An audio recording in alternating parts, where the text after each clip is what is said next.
और इस बीच बड़ी खबर आपको बता दें, इजराइल ने अरबों देशों को बहुत बड़ी धमकी दी है। इजराइल के आर्मी चीफ ने कहा है कि वो अरबों देशों के साथ जंग के लिए तैयार हैं।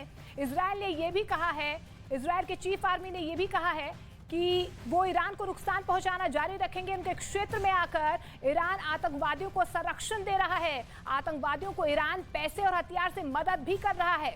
यही हिजबुल्लाह और हमास के आतंकी इजराइल पर गाजा और सीरिया और लेबनान से लगातार आपको बता दें रॉकेट दाग रहे हैं।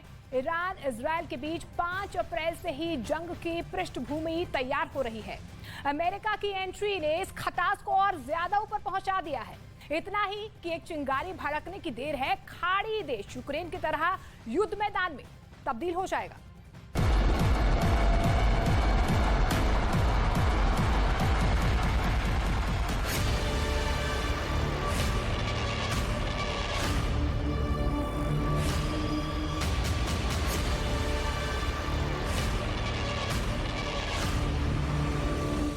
इजरायल ने ईरान को लाउड एंड क्लियर मैसेज दे दिया है। चुन चुन कर मारे जाएंगे इजरायल के खिलाफ साजिश करने वाले, मिसाइलों से नष्ट कर दिए जाएंगे इजरायल के दुश्मन।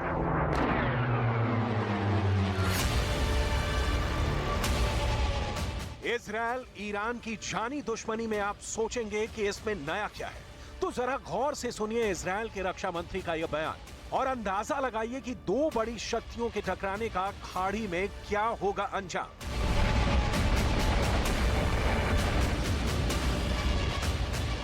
यूक्रेन से 3000 किलोमीटर दूर तेहरान में इजरायल को तबाह करने की जो स्क्रिप्ट लिखी गई है, उसकी कॉपी लीक हो गई है।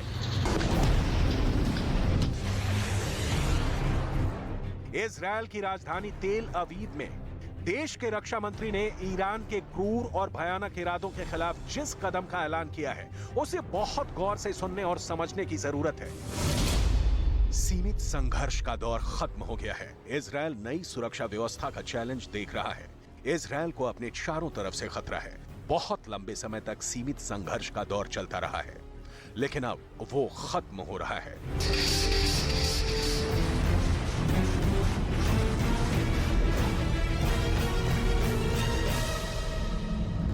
मकसद साफ है, ईरान इजरायल के अस्तित्व पर उंगली उठाना छोड़े, खाड़ी में अपना साम्राज्य स्थापित करने की लालसा त्यागे, आतंकवादी संगठनों को पैसा और हथियार देना बंद करे। हम आपको आगे दिखाएंगे कि इजरायल ने ईरान को सबक सिखाने के लिए क्या बड़ी प्लानिंग की है। लेकिन उसके पहले इजरायल के रक्षा मंत्री का वो डेटा देख लीजिए, जिसके मुताबिक ईरान इजरायल के खिलाफ कई संगठनों को पैसा दे रहा है। ये संगठन लेबनान और सीरिया से लगातार इजरायल पर रॉकेट दागते हैं।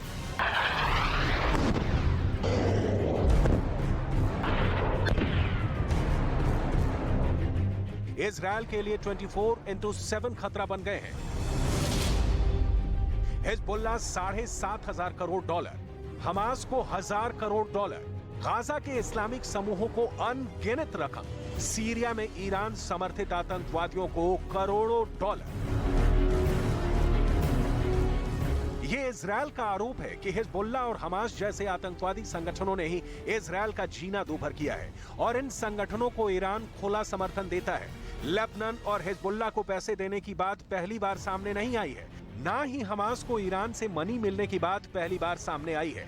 ये दोनों संगठन सालों से इजरायल के जान के दुश्मन बने हुए हैं और इसका कारण इजरायल का जानी दुश्मन ईरान है।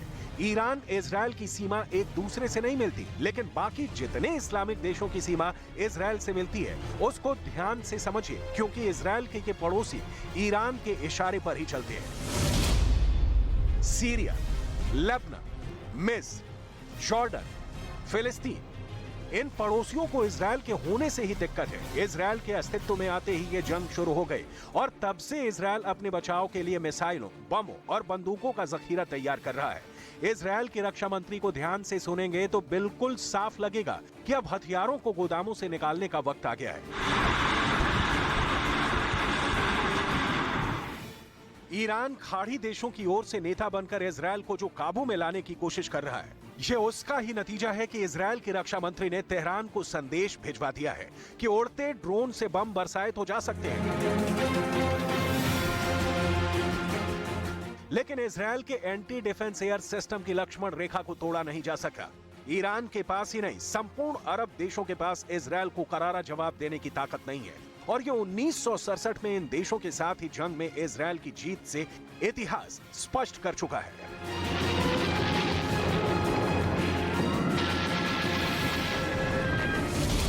आईडीएफ लगातार ईरान की संपत्तियों को निशाना बनाता रहेगा जो इस क्षेत्र में मौजूद है। हम लोग व्यापक पैमाने पर इसके लिए काम कर रहे हैं। जब से मैंने ऑफिस संभाला है, सीरिया पर हमले दोगुना हो गए हैं। सीरिया पर ही इजरायल के मिसाइल हमले ने ईरान को ताजा आक्रोश से भर दिया है। ईरान के 2 गार्ड सीरिया में मारे गए। ईरान ने इजरायल से पूछा क्यों मारा। इजरायल ने जवाब नहीं दिया, बल्कि ईरान से सवाल पूछा कि उनके गार्ड सीरिया में क्या कर रहे थे। तनातनी की इस गर्मा गर्म जमीन पर जाहिर है युद्ध के बीच अंकुरित हो रहे हैं, जिसका अंजाम सिर्फ विनाश होगा।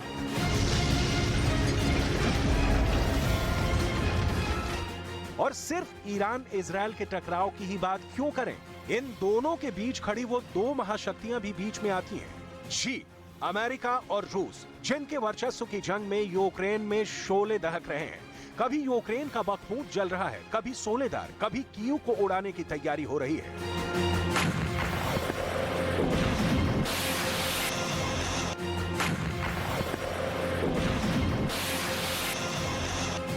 इजरायल और अमेरिका की संयुक्त ताकत की वजह से ही ईरान इजरायल पर डायरेक्ट हमले से परहेज करता रहा है।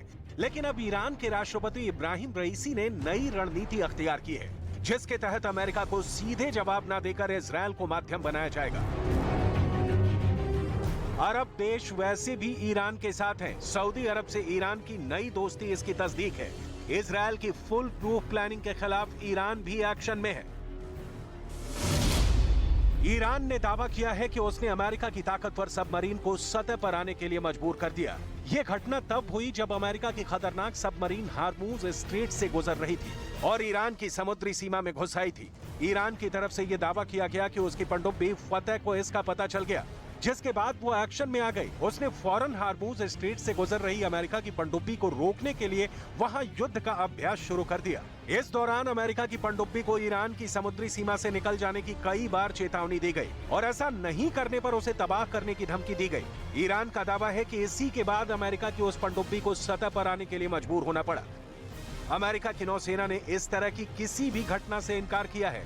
कुछ रोज पहले पश्चिमी मीडिया ने दावा किया था कि अमेरिका ने अपनी ताकतवर सबमरीन यूएसएस फ्लोरिडा को ईरान की सीमा के पास पहुंचा दिया है, जिसके बाद ये अटकलें लगाई जाने लगी थी। ईरान और अमेरिका युद्ध के मुहाने पर खड़े हैं, किसी भी वक्त जंग छिड़ सकती है। उस दौरान ईरान ने भी अमेरिका पर जंग भड़काने का आरोप लगाया था।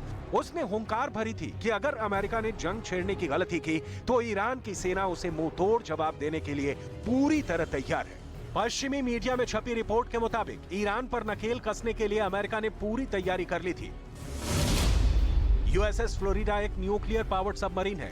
यूएसएस फ्लोरिडा पर एक साथ 154 टॉम हॉक मिसाइलें तैनात की जा सकती हैं, जो दुनिया की सबसे ताकतवर मिसाइलों में से एक है।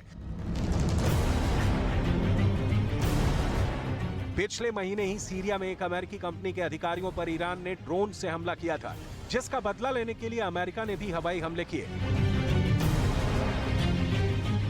अमेरिका ने ईरान के समर्थन वाले कुछ विद्रोहियों के गुट का भी खात्मा कर दिया, लेकिन अब लग रहा है कि जंग सीरिया में नहीं बल्कि ये जंग ईरान में ही होगी, जिसके लिए अमेरिका ही नहीं बल्कि इजरायल भी पूरी तैयारी कर चुका है। अमेरिकी नौसेना के मुताबिक ईरान की सीमा के पास समुद्र में हमले बढ़े।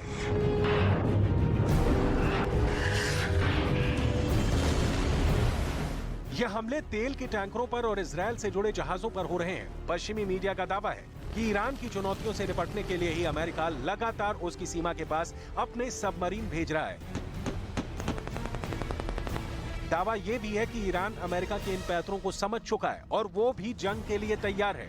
अमेरिका की पाबंदियों के बावजूद ईरान की बढ़ती ताकत अमेरिका ही नहीं बल्कि इजरायल के लिए भी चिंता का विषय है, क्योंकि ईरान के साथ इस वक्त सिर्फ अरब देश खड़े नहीं दिख रहे हैं। बल्कि चीन, जिसकी मध्यस्थता में सऊदी अरब से फिर से ईरान ने दोस्ताना स्थापित किया, और रूस, जिसे ईरान ने कामिकाज़े ड्रोन सप्लाई कर बहुत बड़ी मदद की है। इसी ड्रोन देने की वजह से पुतिन ने दुनिया के बेजोड़ anti defence air system S-400 देने की पेशकश की थी। ईरान रूस का याराना बाइडेन के लिए बड़ी मुसीबत है, और उस पर चीन की चालबाजियां। इजरायल फंसे, उसके पहले अमेरिका ईरान पर परमाणु बम बरसा दे तो ताज्जुब नहीं होगा, क्योंकि ईरान पर नकेल कसने की अमेरिका हर कोशिश कर चुका है। असल में ईरान, हिजबुल्ला और हमास, अल कुद्स ब्रिगेड, सीरिया, लेबनान, इन सभी को इजरायल पर हमले का नया बहाना यरूशलेम के अल अक्सा मस्जिद में इजरायल की सेना की एंट्री ने दे दिया है। गाजा में मौजूद इस्लामिक संगठनों को ईरान भड़का रहा है और इजरायल की मस्जिद में घुसने की कार्रवाई को इस्लाम के विरुद्ध बता रहा है, ताकि अरब देश जोर शोर से ईरान का साथ दें और इस बहाने इब्राहिम रईसी एक साथ इजरायल और अमेरिका दोनों को निपटा सके।